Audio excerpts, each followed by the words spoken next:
Ladies and gentlemen of the crypto space, we're live on Tuesday, December 22nd at 11:28 a.m. 2 minutes. That's the way we do things around these parts. Today's story is Bitcoin and the bear. It's bullish until it isn't. What I read on Twitter, I don't know. The title today is about emotions and storytelling, and that's what it means to have a narrative and an understanding of these markets and an understanding of value allocation and portfolio creation, portfolio balance. It's all about stories that we tell ourselves and that other people tell us. Dave's in the house, always a pleasure. Today's stream, along with all streams, is sponsored by Change Angel, the non-custodial swap exchange for social goods. Stop depositing on exchanges, not your key, not your crypto, non-custodial or DeFi or nothing at all. Boom! Pop it over to the main stream. Crypto Chicks in the house, always a pleasure, always a pleasure.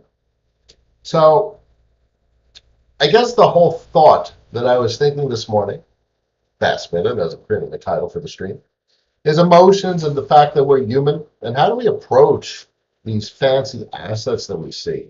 You know, the first thing we do is get emotional, and we think opportunity, and we think, why is it different, or why can this go up?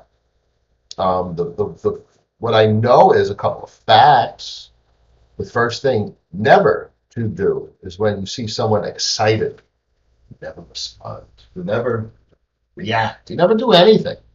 And that's the epitome of FOMO. That's the bad FOMO. That's when someone's like, this is going up to 30 cents to $1 by the end of no one knows jack shit about this. No one knows where it's going. That's ridiculous. So that's the last way to allocate in a portfolio ever. So Twitter is great in many regards, but it's also horrible in that regard. The tweets of many people are designed to encourage people to allocate value. And you have to take pause at that very instant, because that's the last reason to allocate value. You need to allocate value based on rationality and your thought process, which has nothing to do with someone else's thought process, and definitely nothing to do with someone else's suggestive text encouraging a person to take a particular action. Make their own decisions. Dave says, Noah, wondering if you can take a look at WCrest later. Yes. I don't know. Oh, okay. So WCrest is an asset. Cresco Finn, Robert Sherrod. That boy was on Real Vision. That boy talked to Jerry Hall. That boy is a very experienced person in the legacy banking system. You really want to see his Real Vision video. He has a deep understanding and experience with the traditional banking system.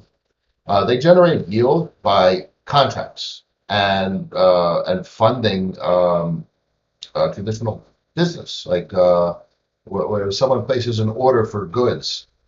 Funding is needed, which is basically leverage, which is basically a collateralized deposition often. And Cresco Finn has those types of contracts also insured through the Lloyd's market in London. So Cresco Finn is able to provide 3% insured yield on deposits. Now that is basically the low end of the risk curve, of the yield curve, which is basically zero risk, minimum yield. And that's what's so fascinating. So Cresco Finn's a big deal, boys and girls. So WCrest is a wrapped version of their asset on the Ethereum blockchain and the ERC20. It's available on Uniswap. I myself have a position in WCrest. You'll check it out. In fact, I keep it up because I don't have that many speculative positions. Now, interestingly enough, I don't consider some of the alternative non-Ethereum, non-Bitcoin assets that I have altcoins. Brand, I don't think of as an altcoin. There's a yield-bearing. You know why I don't think of them as altcoins? Because they're not to be traded. They're yield-bearing instruments. So what's pertinent? What do we get out of this data, the little bit of data that we have? So this is relatively new. It was recently provided. Liquidity was recently provided to Uniswap, and it's obviously depreciated like 40, 50%. So the appropriate thing to do is realize that this is maximum risk. And this goes into position sizing. This should not be a large allocation of value to a portfolio because you don't know when it's going to stop going down and when it's going to start going up. You don't know. There's no way to value it because there's no uh, peers. There's no competition. It's not like um, what's a good comparison, a way to compare assets that maybe you can't. Maybe you compare the macro total market cap of Ethereum to Bitcoin. I don't know, but there's no comparison, and the only way humans understand things is relatively. So how can you even begin to remotely create a relative valuation of this asset? You can't. So it's entirely speculative. This asset will behave based on supply and demand rules and emotionally impacted investors. So the appropriate thing to do is assume that this is maximum risk. There's potential for zero gain. And this is a perfect example of a very small allocation, 1% or less of your portfolio. And it has potential because the asset is associated with no doubt a reputable organization, a licensed and regulated firm in Switzerland. And what we hear from Robert Sherratt is impactful with regard to verbiage and rhetoric and semantics. What he said is meaningful, and his organization appears to be credible and meaningful. So, how do you take all that information and compile it into a reason to take action and to allocate towards a portfolio position? This is maximum risk on the yield curve. This is maximum risk, maximum reward. So 1% of your a fraction of a percent, a half a percent of your portfolio becomes 10% of your portfolio.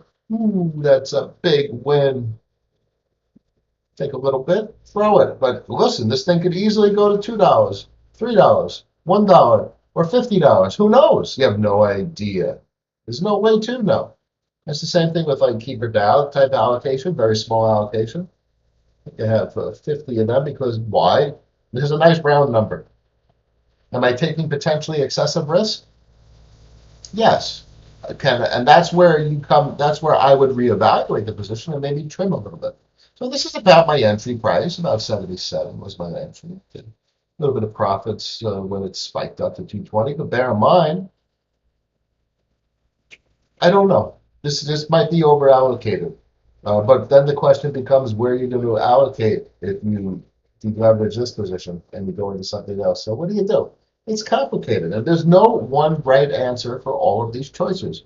But what we know we need to do is we need to minimize the impact emotions have on the decision-making process, really understand the amount of risk you're taking, and really understand the asymmetrical return potential of alternative assets on the need for large position sizes. You don't need a large position in a high risk asset to change everything for your portfolio and for your life, your friends, and your family. No idea about Clue. Sorry, Stelios. Just something I have no idea about. Move the mic a bit. Sorry. Sorry. Um, maybe I'm talking to. Let me know how the audio. Oh, hold on. Let me go to the audio settings. 2 seconds. 11:37. I haven't been up. Oh, damn. I'm on the wrong audio device. Yeah, now it's definitely better. Sorry. That explains it. Oh, sorry. Hello. Test, test. Okay, that's good. That's better. Okay. Um, I don't have any thoughts on pool. Julian, what's up? What's up? Sorry, Julian. Yeah, I fixed the mic just now. Crypto Chick says Ren making HA higher highs and lower lows on the 4 hour. Let's take a peek real quick because we love Ren. Ren, what? Not BTC. No way. Oh wow. That's a little rip to the upside. But obviously, we're nowhere near our trend formation, so this thing really broke down. But that is a higher high. So bear in mind, if you're looking at this on the hourly, so that is a higher high. And if this bounces here, that's what you want to see. That's the direction you want to see. Horizontal line. So you see right there, there's a high. And it looks like it maybe will hold above the purple line.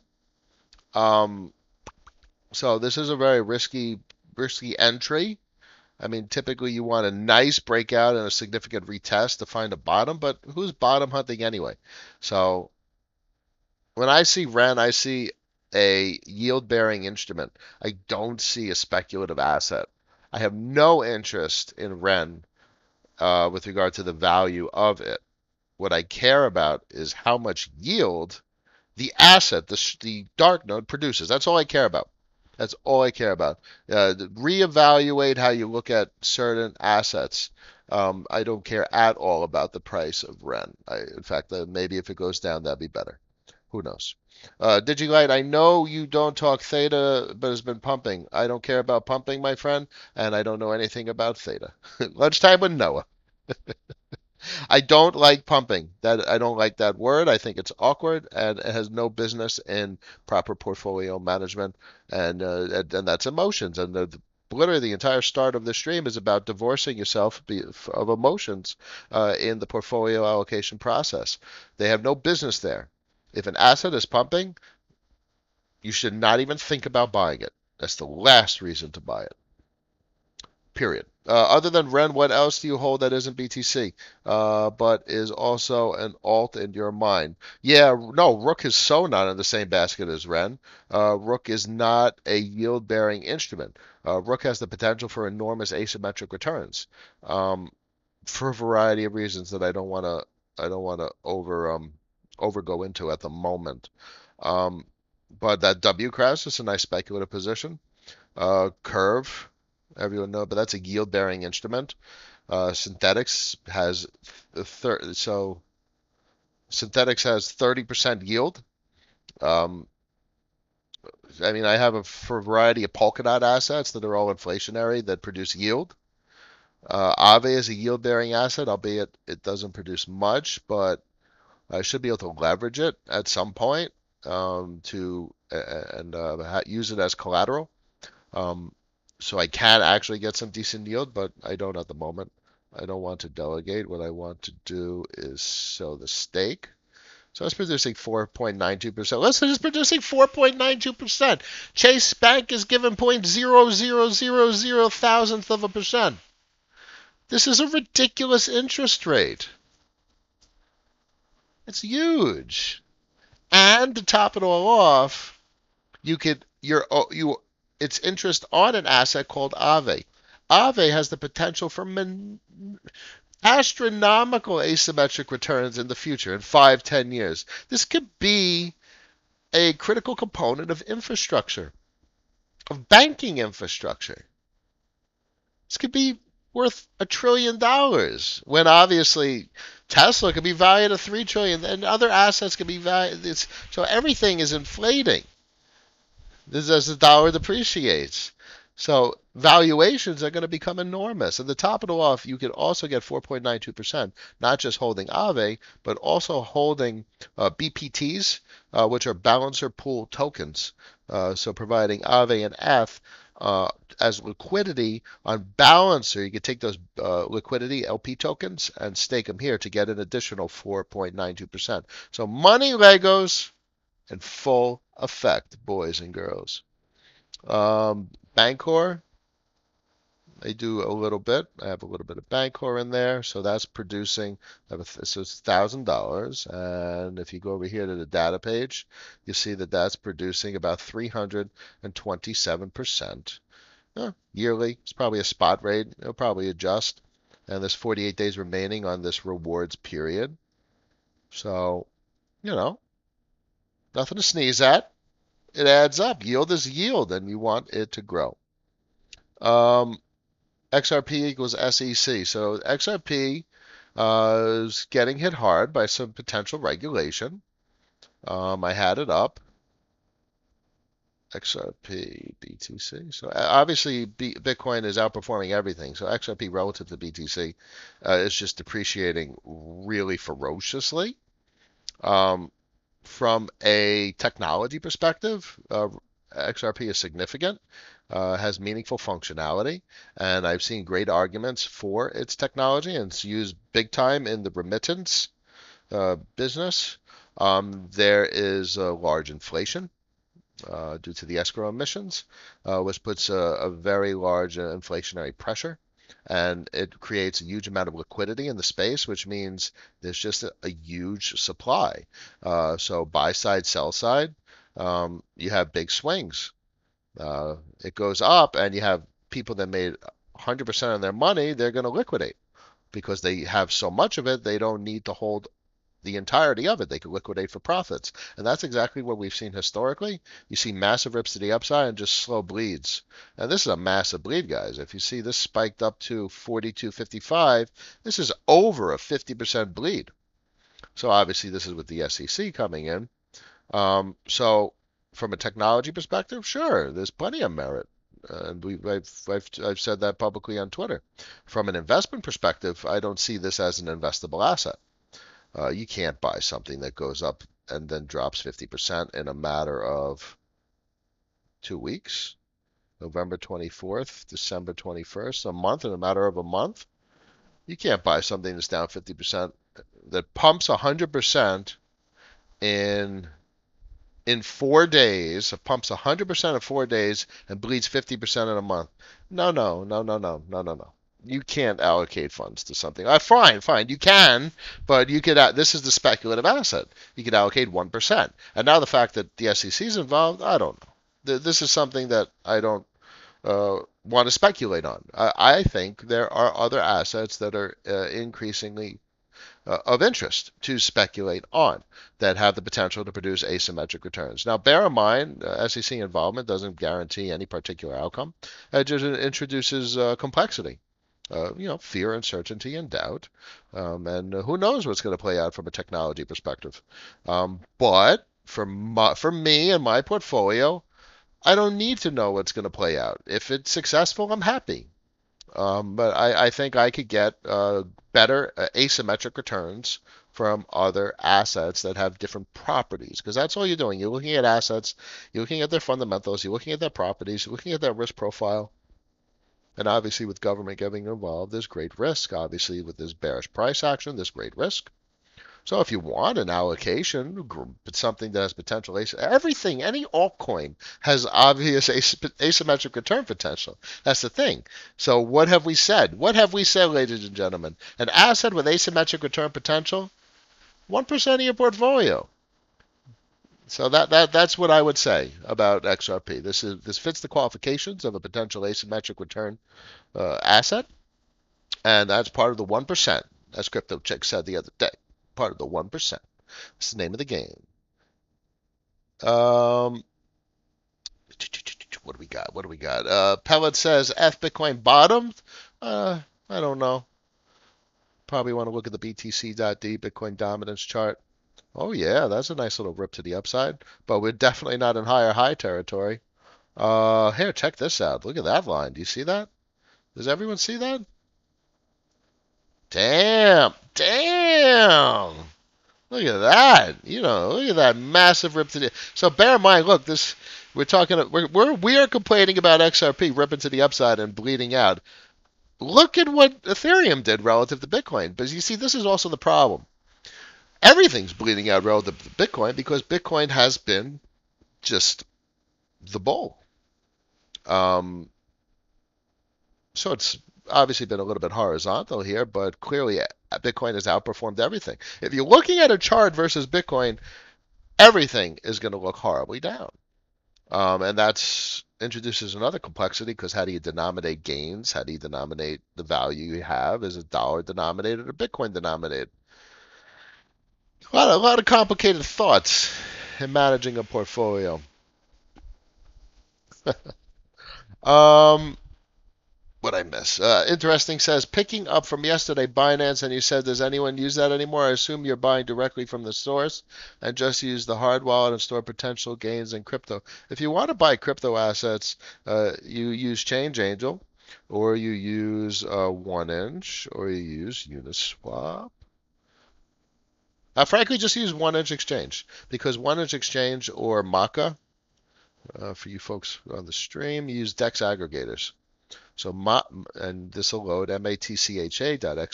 This is a 0x production. That is a DEX aggregator. It's going to provide liquidity from various sources, providing you the optimal exchange rate, or the one exchange DEX aggregator. And this is the leading DEX aggregator.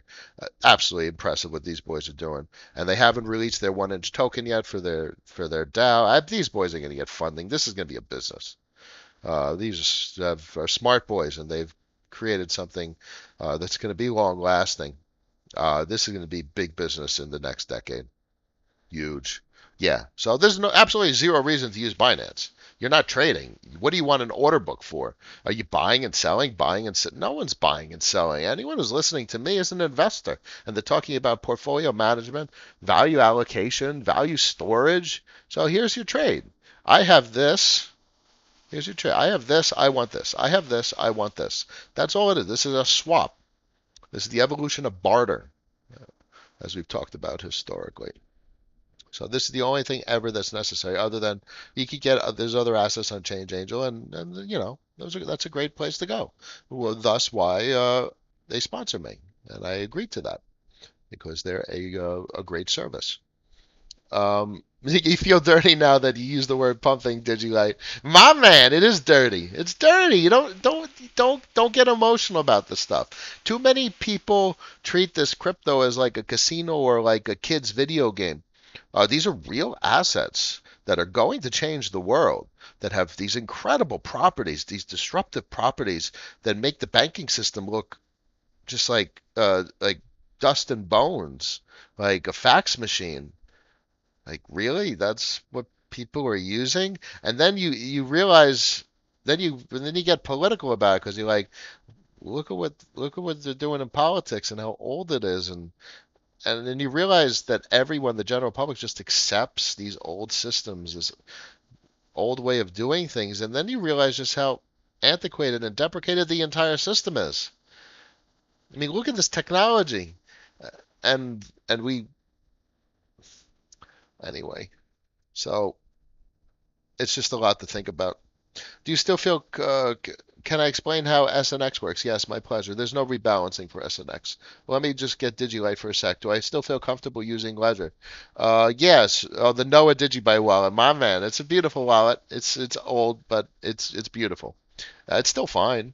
There's as long as you have your seed phrase, you're secure. So with regard to Ledger, yeah, Ledger has the best hardware in the biz, in my opinion. Between its software and hardware, it's the best product. It's the best hardware wallet by far, in my opinion. So from a security standpoint, there's only one thing I could say. I brought this bad boy to show you guys how you handle Ledger security. That's how you handle Ledger security. You know, you gotta chop someone's hand off. You chop someone's hand off, okay? I'm just saying. I live in Florida. This is a stand your ground state, and someone's coming in my front door. I'm gonna chop. This is gonna go into someone's forehead. I'm getting violent. I don't want to get violent on the stream. So protect your stuff. The only thing that happened with regards to Ledger was a data breach, and obviously it's a sensitive topic because it's a physical address associated with persons involved with cryptocurrency. So yeah, so that's the deal, Digitite. Pellets, SNX. SNX has an inflationary yield. So you lock your SNX, you get SUSD, and as SNX appreciates or depreciates, it's used as collateral. So SNX, oh, let me fix that. SNX is used to collateralize SUSD. So you have to have a particular collateralization ratio, and there's obviously a liquidation threshold. I believe it's 200%, and the min collateralization is 500% at this point. But you're going to get about 30% return on your SNX, which is massive. So it's an inflationary asset. So, but obviously because you're going to get yield, there's a deflationary component provided by incentivized supply disruption. So interestingly enough, SNX is a net deflationary asset, even considering the inflating supply, because the incentivized supply disruption uh, provides the overwhelming deflationary pressure. Absolutely fascinating. Um, whoa, I missed a lot. Cell token. Yes, James. Cell is a big deal. I can't get my interest in Cell. So Cell is huge because so many people are getting their interest denominated in Cell. That's a constant buy pressure. So Cell has to go to the open. Celsius has to go to the open market to buy Cell to pay interest. So bear in mind. So this is the interesting thing. Folks are paying interest on their debts to Celsius, and then Celsius is selling that income for Cell to pay interest to liquidity providers. So there's such an enormous buy pressure on Cell. It's just going to keep appreciating. I mean, there will be a point where it appreciates so much that the incentive to sell is there. And that's the whole point. There will always be a buy and sell balance, but for now, right now, buyers are winning. Crypto chick with the smiley face. Yes. Do you have any thoughts on Tornado Cash and their Torn token? Probably. It sounds cool. Tornado Cash is cool. I wish I did a little bit better tornadoing last year, but whatever. Yeah, that's cool. So I think there's potential. But look, you're getting into speculative territory. As of right now, there's nothing. It's speculative. Uh, how do I? How do you get fiat? Fiat onto 1inch, Gemini or Coinbase, or Cash App or PayPal. I don't think PayPal you can extract, but Cash App you can send your Bitcoin places. So send your Bitcoin to your ledger, send Bitcoin to WBTC Cafe. So Cash App, Bitcoin, Coinbase Bitcoin, Gemini Bitcoin. Get your Bitcoin. And then with your Bitcoin, you go here to WBTC Cafe. You convert your Bitcoin into WBTC. And WBTC is an asset that you could use on WBTC. So here's your WBTC. So you could use WBTC on, why does it say WBTC is valued at $31,000? Did Ethereum, the Bitcoin just rip to the upside? So, so WBTC is wrapped Bitcoin. It's Ethereum Bitcoin. So that's how you do it. Get your Bitcoin, convert your Bitcoin to WBTC, and then you can buy anything and everything that you want. Yeah, almost everything and anything that's relevant right now is available on 1inch. There will be a time where the old school UTXO assets, which aren't Ethereum assets, which aren't part of DeFi, will become hot again. But that's not right now. Right now, it's still DeFi that's hot. Because I look forward to the day that you folks mentioning Theta. Theta's hot. All right, so there's probably something to it. I don't want to spread too thin. I don't have enough time anyway. Synthetics is hot. Ren is hot. Cell is hot. Folks talking about this thing is $712 million and it's less than a week old. That's the last thing you get into, something that's worth $750 million and is less than a week old. That's the last thing you touch, boys and girls. Ave. I mean, look at this. With no UTXO assets. Be nice to see that sooner than later. Any recommendations for YouTube channels for learning? George Gammon, Stephen Van Meter. Absolutely. And anything from Real Vision will be absolutely invaluable. Asymmetric return. Asymmetric return just means basically like vertical. It means serious returns. It means not like 5% a year. It means like you're going to make 500%. So that's all that asymmetric means. Thank you, Crypto Chick. Smash the likes, everyone. I have a couple minutes left. If you have used Tornado last year, probably you've got some Torn airdrop, Noah. Cool. Cool, Torn. Q-Inch, Change Angel, and what else? And Maka. Maka's the deal. Maka's another DEX aggregator, and that's about it. Uh, uh, White Wolf, always a pleasure. Cheers. Digilight, have you done any research on Redcoin's POS POW? No, I have not. Redcoin is old school. Man, I had Redcoin so many years ago. That's good stuff. Good stuff. Not something I'd look into at the moment. I just don't have the time. I'm satisfied with my portfolio anyway. Interesting. You're welcome. Igor says, any thoughts on what happened to VIDT? VIDT, nothing happened to my understanding. They're great. I mean, that's a real world use case. And they store their information immutably on UTXO blockchains. That's a big deal. I think I still have a small position in VIDT. It's a speculative asset, just like everything else. Unless you're talking about a global macro asset, which Bitcoin has become. You're talking a speculative position, boys and girls. That's just the macro narrative that has emerged in this space. You're talking about a macro asset, you're talking about Bitcoin. You're talking about a speculative, high risk, high asymmetric return potential asset, you're talking about altcoins. You don't need large positions in these altcoins to change your portfolio. In fact, you want to protect your gains. That's the most important thing. So you want the vast majority of your crypto portfolio to be Bitcoin because you're already taking a relatively large risk in Bitcoin as compared to traditional financial assets. Albeit you're taking a massive risk in equities nowadays. That thing, 190% market cap to GDP. What a tragedy the stock market's become. Turned into pure gambling. Real Vision Crypto is free. That's right, Peter. Real Vision Crypto. Everyone on the stream should be watching Real Vision Crypto. It is some of the most impressive content I have ever seen in my entire life. And it's not just the content because it's interestingly related to our passion, crypto. It's because of the people. And you see the who they are and what they think and the thoughts in their mind. These are some impressive human beings. It's very important to watch that content. It'll change your mind. It'll change your life. I had Red too. It's in the cemetery with your old coins. Oh, Red coin. That's old school. Man, that was back in the day. I was mining Digibyte. I had 13 GPUs at one point mining Digibyte. That was fun days. It's like getting like 3,000 Digibyte a day at one point.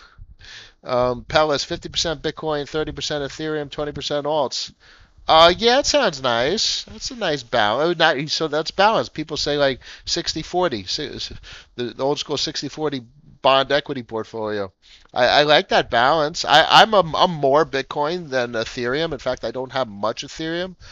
Some people are super bullish on Ethereum, and I think I don't need to be. I think it's going to be an asset that produces enormous asymmetric returns. It's currently not a macro asset like Bitcoin, but I think it's going to be a central component of future infrastructure and financial systems. So, 10, if it goes to $500 billion, come on, this thing's going to be worth a fortune. So 20% alt, these seem pretty good. So look, that 20% alt, that's really the biggest risk right there. And you know what? How you can assess whether that's too much or too little? How old are you? Don't answer that. It's rhetorical. But the point being, if you're in your 20s, damn right that's a good number. If you're in your 60s, I'd take a little bit off the table, probably take half that off the table and put it right into Bitcoin. Me, myself, I'm an old man in my late 30s. So I'm Bitcoin heavy because I think Bitcoin is just going to produce asymmetric returns. And that's just my opinion. You have to balance your portfolio based on opinions that you generate. And only you can find what you're comfortable with. And these need to be your opinions. And all you have to do is substantiate them. Why you think this way, why you think that way.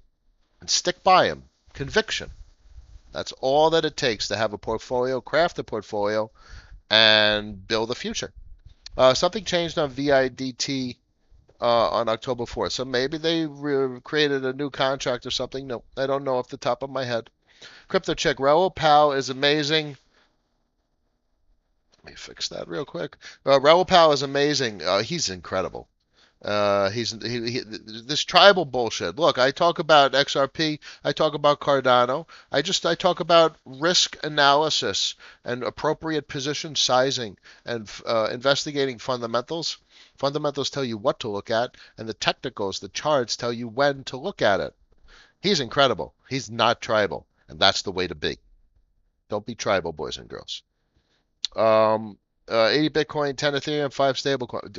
Who the heck has 80 Bitcoin? Jesus Christ.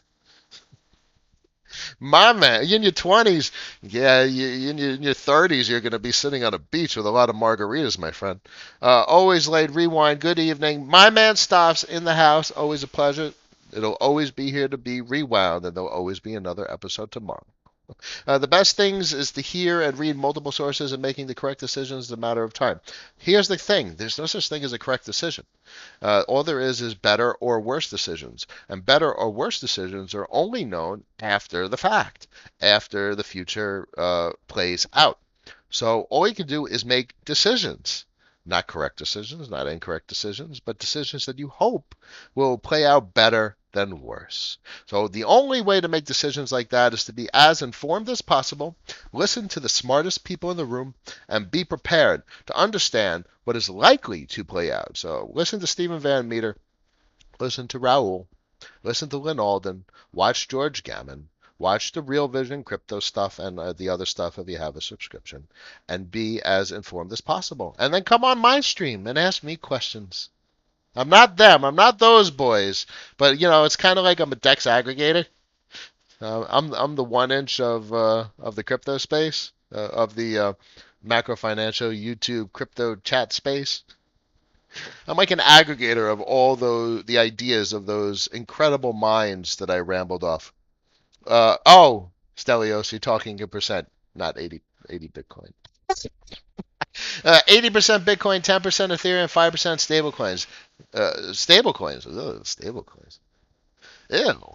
And 5% alts. But you see, that sounds good. That sounds better, more palatable to me. Why? Because 5% in alts can become 30, 40, 50%. So that changes everything. You don't need a huge allocation to the altcoins if the altcoins produce asymmetric returns. I mean, here, let me give you an example. Rook. Yes, let's take a look at the market cap real quick. 1205. Let's take another 2 minutes to look at this.